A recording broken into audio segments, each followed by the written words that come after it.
저는 16년차 교사이자 7년차 엄마입니다.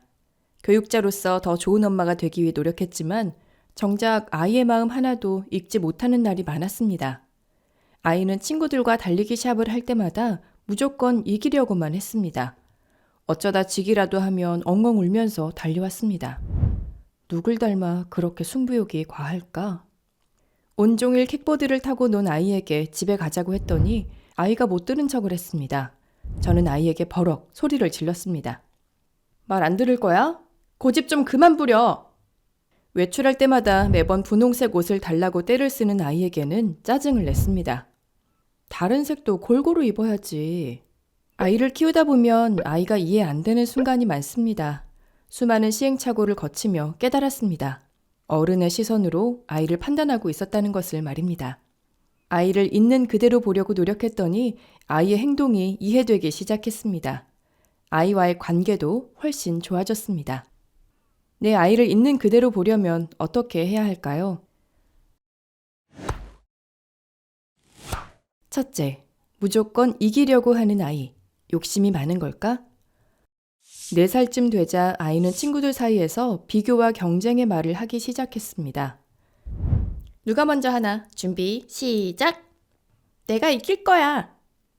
놀이터에서는 하루에도 수십 번씩 경쟁을 벌였습니다. 저는 매번 이기고 싶어하는 아이를 보며 너무 욕심이 많은 건 아닐까 걱정이 됐습니다. 그러던 중 다문화 상담의 선구자인 애킨슨의 말이 떠올랐습니다. 성공을 추구하는 동기가 높을수록 도전적인 과제를 성공적으로 해내려는 성취 동기가 높아진다. 경쟁에서 이기고 싶은 마음을 안 좋게만 바라보면 욕심이 되지만 다르게 바라보면 성취 동기가 됩니다. 그러면 긍정적으로 이끌어줄 방법이 보입니다. 저는 아이들의 경주를 협력의 놀이로 바꿔주기로 했습니다. 생각보다 답은 간단했습니다. 아이들의 놀이에 제가 들어가면 됐습니다. 엄마도 할래. 제가 아이들 뒤에서 뛰어가는 신용을 하자 아이들은 우리가 이기자라며 똘똘 뭉쳤습니다. 이기고 지는 경주가 아줌마를 이겨라 놀이로 바뀌었죠. 간발의 차이로 저를 이긴 아이들은 폴짝폴짝 뛰며 승리의 기쁨을 나눴습니다. 저는 아쉬운 표정을 지으며 승리를 축하해 주었습니다. 져서 아쉽네. 먼저 도착한 것 축하해. 자전거 타기처럼 다칠 위험이 있는 활동이나 색칠하기처럼 각자 결과물을 완성하는 활동은 게임 방법을 바꿔 결과가 아닌 과정에 집중하도록 했습니다. 그러자 아이가 게임을 대하는 태도는 많이 달라졌습니다. 제가 게임에 참여하지 않아도 다투지 않고 경주를 합니다. 어렵지만 게임에서 질 수 있다는 사실도 알아가고 있습니다. 둘째, 더 논다고 떼쓰는 아이, 고집을 부리는 걸까? 3살 때 아이는 매일 6시간씩 킥보드를 탔습니다. 아이는 즐거워했지만 문제는 저였습니다. 왜 이렇게 고집을 부리는지 이해가 되지 않았습니다. 겨우 3살 된 아이의 킥보드 사랑이 더 미워지기 전에 아이의 행동을 좀 더 들여다보기로 했습니다. 무엇 때문에 아이가 킥보드 타기에 매료된 건지 말이죠. 심리학자 미하이 칙센트미하이는 몰입의 힘을 강조했습니다. 몰입이란 어떤 보상이나 결과를 바라지 않고 시간의 흐름조차 잊을 만큼 깊이 빠져드는 상태입니다. 킥보드를 타던 아이가 딱 그랬습니다. 온몸이 땀으로 범벅이 된 것도 모른 채 킥보드와 한몸이 되어 달리고 또 달렸습니다. 아이는 집에서도 마찬가지였습니다. 원하는 모양이 나올 때까지 동그라미를 그리고 블록으로 높이 쌓은 성을 허물었다가 다시 쌓아 올렸습니다. 아이는 몸과 정신이 하나가 되어 과제를 해내는 몰입을 통해 성취감을 느끼고 자기 효능감을 쌓아가고 있었습니다.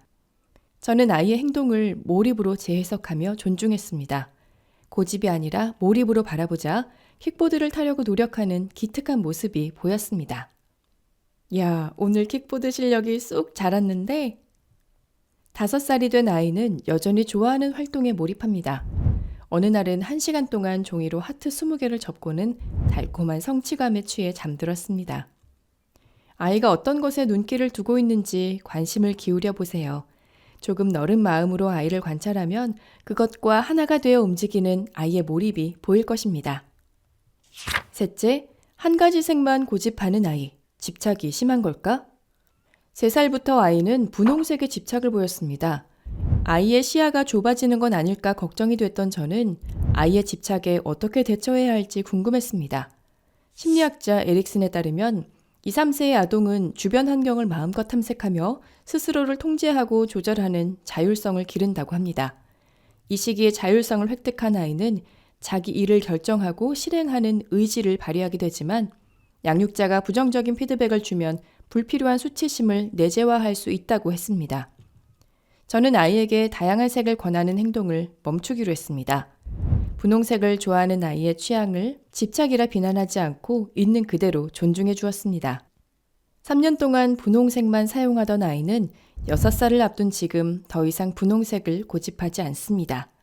질리도록 입었던 분홍색 옷 대신 다른 색 옷도 좋아합니다. 한 가지만 좋아하는 아이의 눈길을 애써 다른 곳으로 돌리려 하지 않아도 됩니다. 아이는 자신의 취향을 탐색하며 더 넓은 시야로 세상을 받아들일 것입니다. 내 아이를 있는 그대로 보는 연습을 해보세요. 아이를 제대로 알아갈수록 아이와 나에게 맞는 답이 만들어집니다. 육아의 정답은 부모의 시선에 있다. 내 아이를 있는 그대로 보는 연습. 이 콘텐츠가 도움이 되었다면 구독과 좋아요를 눌러주세요.